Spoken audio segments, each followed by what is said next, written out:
आज की 4 दिन है गांधी मार्ग में पड़ी रही मन सरकार एसी रूम में बस प्रतिनिधि को 3 दिन 72 घंटा पर पठेले विरोधी दल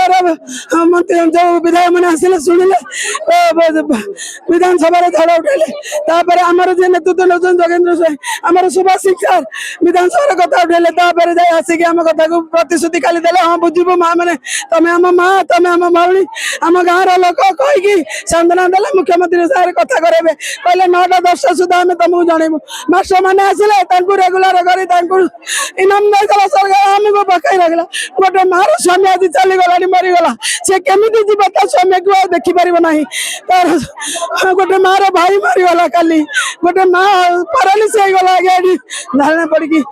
मैंने झटपट आम कथा कौन शुणुना कि निष्पत्ति करूना कि प्रतिश्रुति देखिए प्रतिश्रुति गाँव में रखुन आम मानव ना आम गांधी मार विधानसभा भांगिकी जीव अचल करके ना पीएम पोषण बंद कर दिंतु जब अक्षम सरकार ताले पीएम पोषण बंद कर मोदी जी कहते ना अच्छा दिन आएगा आज एक दिन आ गया मोदी जी डबल इंजन सरकार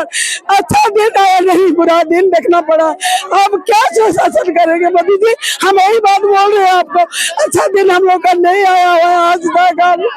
आया नहीं है पीएम पोषण आपका योजना है आप बंद कर दीजिए मैं इतना ही कहूँगी मोदी जी आप बंद कर दीजिए